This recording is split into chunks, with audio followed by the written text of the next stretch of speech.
Salut, c'est Clément de Mouvement Conscient.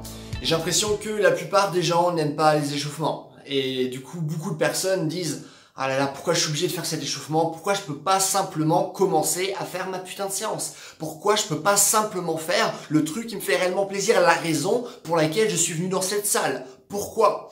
Et du coup, je comprends le comportement des personnes qui, avant de faire du sport, vont faire un échauffement, mais il va être très médiocre parce qu'il n'aime pas passer du temps à faire un échauffement. Et du coup, je comprends aussi les personnes qui vont tout simplement pas s'échauffer. Et du coup, là, dans cette vidéo, j'ai envie de vous dire deux choses. Premièrement, j'ai envie de vous expliquer que les échauffements, c'est important. Mais surtout, j'ai envie de vous donner une structure d'échauffement qui va très bien préparer votre corps, mais surtout une structure qui va être amusante et vous allez réellement travailler des qualités physiques lors de l'échauffement. Et du coup, pas simplement faire un truc que vous avez l'impression qui est inutile, c'est juste quelque chose qui va vous préparer au vrai travail, mais finalement maintenant de transformer l'échauffement afin de faire du vrai travail. C'est-à-dire que même lors de l'échauffement, bosser différentes qualités physiques, bosser différentes parties de votre coordination et gagner des compétences spécifiques simplement grâce à votre échauffement. Ça marche? Et du coup, avant de vous donner la structure, vous devez comprendre trois choses importantes. La première chose, c'est qu'un bon échauffement va augmenter votre coordination et votre force à court terme et sur le long terme. Ça va aussi considérablement baisser votre risque de blessure. Deuxième chose, ce que vous devez comprendre, c'est comme nous le dit Pavel Tsatsouline, un des meilleurs préparateurs physiques du monde, c'est qu'un échauffement, c'est quelque chose de purement individuel. On pourrait parler par exemple de David Ridgert, qui était un des meilleurs haltérophiles du monde, qui pouvait sans échauffement faire un snatch de 130 kg. On pourrait aussi parler du docteur Jude Biasiotto, qui dormait entre différentes séries d'haltérophilie. Du coup, c'est comme quelque chose d'incroyable et qui vous prouve à quel point finalement l'échauffement c'est vraiment très individuel et ça va aussi dépendre de l'âge. Si vous êtes un enfant, logiquement vous allez avoir besoin moins d'échauffement. Si vous avez 25-30 ans, là il vous faudra déjà au moins 15 minutes d'échauffement. 10-15 minutes. Par contre, si maintenant vous avez 60-70 ans, là on est plus sur du 20-25 voire 30 minutes en fonction des personnes, en fonction des douleurs chroniques, etc. Du coup, il n'y a pas de recette miracle, mais là, j'ai envie de vous donner vraiment la meilleure structure générale que je puisse vous donner et qui soit du coup à la fois efficace et surtout amusante et comme je vous l'ai dit dans l'intro, qui vous fasse travailler différentes parties de votre corps et que cet échauffement soit réellement une séance en tant que telle. Ça marche? Et donc, si on s'intéresse à la structure d'un bon échauffement, on se rend compte qu'il est divisé en quatre. On a d'abord une partie cardiovasculaire qui va être suivie d'une mobilisation articulaire et musculaire. Puis on aura une activation spécifique en fonction de faiblesses. Et pour finir, on aura une mobilisation spécifique aux exercices que vous voulez travailler. Et bien sûr, ce sera une mobilisation qui sera progressive, contrairement aux trois premières parties. Donc maintenant, si on s'intéresse à la partie cardiovasculaire, on se rend compte qu'elle est excessivement importante parce qu'elle nous permet de faire différentes choses. Premièrement, elle va augmenter la température corporelle.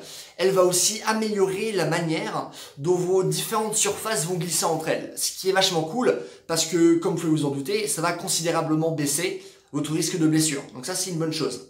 Mais ça va aussi permettre d'augmenter l'apport en oxygène des muscles. Et donc ça va augmenter la performance. Donc cette partie est importante parce que réduction du risque de blessure plus augmentation des perfs. Par contre, ce qui est moins intéressant à cette phase, c'est la mise en pratique. Parce qu'on se dit cardio, c'est quoi? Putain, maintenant je dois aller courir, c'est ça, je dois courir pendant 5 minutes pour bien faire marcher cette partie. Oui, vous pouvez faire ça. Mais on sait que c'est chiant. Pourquoi courir? On sait que c'est chiant. Ça va juste vous servir à vous échauffer, mais courir pendant 5 minutes, à part vous échauffer, ça va vous servir à rien. Du coup, vaut mieux prendre par exemple des mouvements de coordination, apprendre de nouveaux mouvements qui vont nécessiter de la coordination, mais aussi du cardio. Et pour ça, il y a un exercice vachement cool. Vous prenez une balle de tennis et vous allez simplement essayer de faire le plus de rebonds contre un mur à l'aide de vos poings. Ça, c'est vraiment un exercice génial. Pourquoi? Parce que vous allez travailler différentes choses. Oui, vous allez travailler votre cardio de par la vitesse de la balle, mais vous allez travailler votre travail de déplacement, être capable de se déplacer rapidement sur les côtés, mais aussi en profondeur. Du coup, là, déjà, on travaille dans différents plans.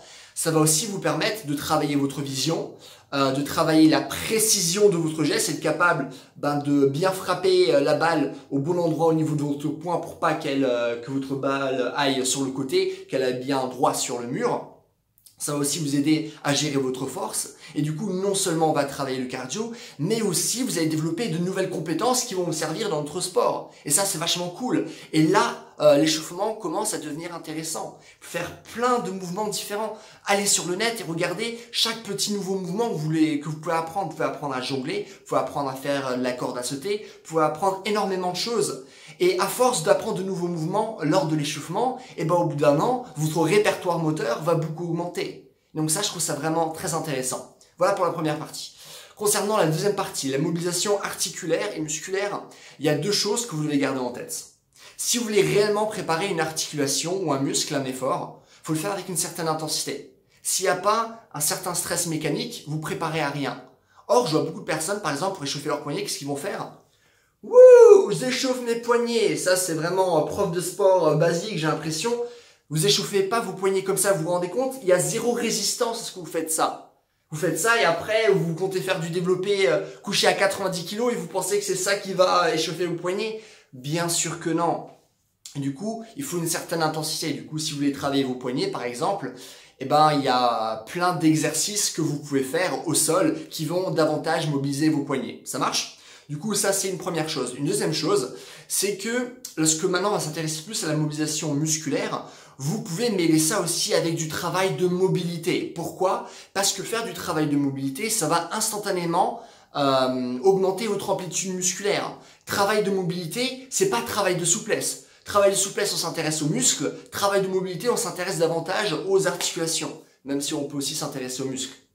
Et du coup, ça c'est vachement cool parce que vous allez faire des exercices musculaires, vous allez mêler ça à des exercices de mobilité et du coup, ça va vous permettre d'avoir davantage d'amplitude musculaire, ce qui est vachement cool pour votre sport, mais aussi de manière générale, avoir plus de souplesse parce que l'articulation a été remise dans une position neutre. Donc ça, c'est vachement bien. Et du coup, votre échauffement vous permet de gagner en souplesse.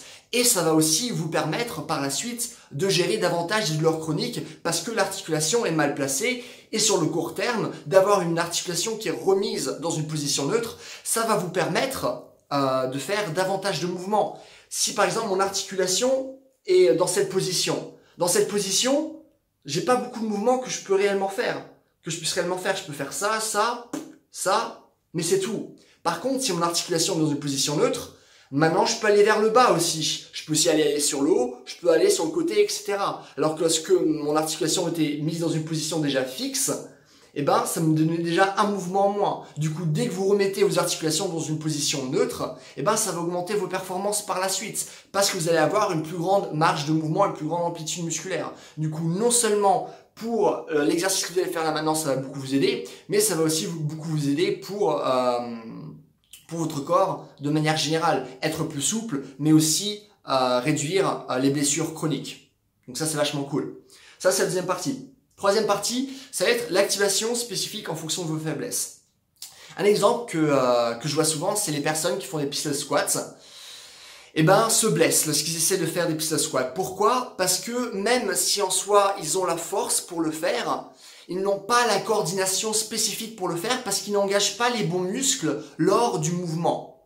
Et ça, c'est souvent, par exemple, un novice, lorsqu'il commence à faire une nouvelle activité, eh ben, il sait pas vraiment comment utiliser ses muscles. Il n'a pas une bonne coordination. Raison pour laquelle, lorsque vous commencez un nouveau sport, à force de le faire les premières semaines, vous allez rapidement progresser. Et ça, c'est pas parce que votre force a beaucoup augmenté ou votre souplesse a beaucoup augmenté. Non, c'est simplement à force de faire le mouvement, votre cerveau comprend à le faire et augmente votre coordination. Mais à part ça, il n'y a pas grand-chose qui a changé. Ok ? Et du coup, utilisez cette partie pour travailler sur des faiblesses et activer à l'avance des muscles que vous savez que vous allez avoir du mal à les activer lors de l'exercice. En reprenant l'exemple des pistol squats, la plupart des gens ont un problème pour faire cet exercice parce que avant de faire cet exercice, ils n'activent pas leurs fesses et ils n'activent pas le bassin. Et du coup, faire des exercices d'activation des fesses et du bassin avant de faire les pistol squats, ça va rappeler à votre cerveau, j'ai des fesses, j'ai un bassin, vas-y, utilise ces parties de mon corps lorsque je vais faire le mouvement. Ok?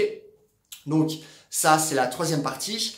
Maintenant, on va passer à la quatrième partie qui va être la mobilisation. Ah oui, d'ailleurs, concernant la troisième partie, ce que j'aimerais rajouter, c'est que vu que vous travaillez aussi sur des faiblesses, vu que vous dites à votre cerveau, tiens, pense à utiliser ces muscles-là. De manière générale, pour tous les autres sports, vous allez augmenter votre coordination parce que vous allez réapprendre votre système nerveux à bien faire ce mouvement. Et chaque mouvement, enfin la plupart, sont transférables. C'est-à-dire que là, vous faites pour les pistol squats, mais ça va vous aider pour d'autres mouvements, notamment tous les mouvements de saut que vous allez faire, notamment pour d'autres variantes de squat ou pour tout ce qui va nécessiter le travail de jambes, lorsque vous êtes seulement sur une jambe pour frapper dans une balle au foot.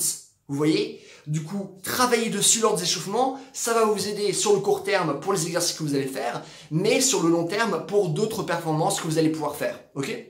Voilà, du coup, pour clôturer la troisième partie. La quatrième partie, c'est du coup une mobilisation spécifique et progressive. Qu'est-ce que je veux dire par là? C'est que si, après votre échauffement, vous voulez faire du développé couché, ce que vous devez faire, c'est commencer à faire du développé couché, mais avec un poids qui est plus léger. Et du coup, ça, c'est simplement pour préparer votre système nerveux, augmenter votre coordination intermusculaire, c'est-à-dire entre les muscles, et intramusculaires, c'est-à-dire entre les différentes fibres musculaires, pour bien vous préparer à l'effort. Là, ça va être juste spécifique à l'effort, mais vous êtes obligé de le faire de toute façon, ok? Et ça va aussi augmenter vos performances parce que vous réveillez votre système nerveux, ok? Et du coup, bien sûr, vous allez commencer avec un poids qui est faible, et c'est pour ça que aussi que j'ai dit que cette mobilisation est progressive, parce que vous n'allez pas, par exemple, faire quelques répétitions avec une barre à vide, puis commencer votre séance avec 70 kg développé couché. Non, vous allez augmenter. Vous allez commencer, par exemple, avec une barre à vide et 5 kg de chaque côté ou 10 kg de chaque côté. Vous allez faire quelques répétitions et vous allez progressivement augmenter sans créer trop de fatigue, parce que le but, c'est de faire une perf lors de votre vraie séance et pas lors de l'échauffement. Du coup, allez-y progressivement, ne créez pas trop de fatigue, pas trop d'intensité, pas trop de volume non plus, mais suffisamment pour préparer votre corps à l'effort. Et c'est comme ça qu'on fait un étirement qui est à la fois efficace, et c'est comme ça qu'on fait un étirement qui est aussi amusant et qui nous permet de travailler différentes choses par rapport à notre corps. Donc voilà, j'espère que cette vidéo vous a plu. Si vous avez des questions sur les échauffements, la préparation physique, le mouvement, les blessures chroniques, n'hésitez pas à me les mettre dans les commentaires, je réponds absolument à tout le monde, comme d'habitude.